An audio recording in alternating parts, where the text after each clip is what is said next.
In Chile, out-of-control wildfires are scorching their way through central and southern parts of the country. Thousands of homes have been destroyed. And to make that worse, record-breaking high temperatures are causing the fires to grow. Sounds like just a bad situation all around. Tom Sater is tracking this with more details now. Tom. Yeah, this is getting worse by the day. Some of these fires, believe it or not, have been burning since November, but it's the last 10 to 12 days that many more have fired up. This is Santiago, and you can see the smoke that's just choking the air. And of course, if you get even closer, it's not Beijing, but several have had to admit themselves for medical attention. 6.2 million people live in Santiago, but the fires are not in Santiago. There are some to the north, but mainly to the south. Remember 2 weeks ago, we just did a story of the massive flooding in neighboring Argentina and Santa Fe on the Parana River.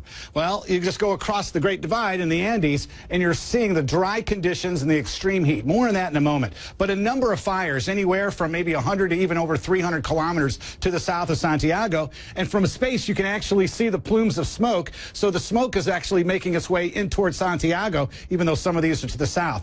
But the pictures really do tell the story. Take a look at some of this video here of the burning. It always seems more vibrant when you look at the fires at night. But the president of Chile was quoted as saying, "We are living through the greatest forest disaster in our history."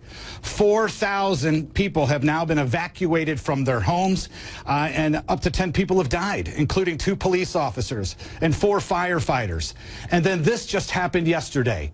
Look at the carnage. Just yesterday, 1,000 homes burned to the ground in Santa Olga, which is about 380 kilometers south of Santiago. So far, these fires have burned 238,000 hectares. That's 588,000 acres, and they need help. Authorities right now are talking about, well, what are we going to do? I mean, they want to pretty much bring up an investigation now. They think that maybe this is deliberate. Too many have sparked up just in the last couple of days. There is no rain in the forecast. And then you toss in the heat. Let's start at the bottom of the page. In 1915, they hit 37.2 degrees. That record stood for 100 years until last month, 37.3. And then just yesterday, along with all the fires, burning all of the buildings and homes, automobiles, 37.4. That's about 100 degrees Fahrenheit. And it doesn't show any signs of stopping. So Mother Nature is not going to do her job. No rain in the forecast, extremely hot, extremely dry, and again, we had all the flooding just over in neighboring central Argentina.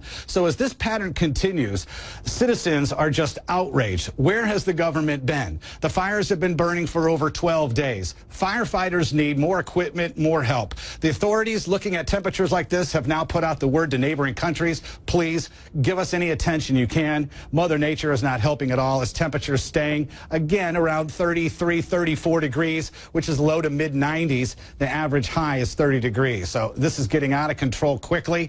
Unfortunately, some of the fires, as mentioned, have been burning since November, but it's the last 12 days that have seen more acreage, more hectares being scorched, more people evacuated from their homes.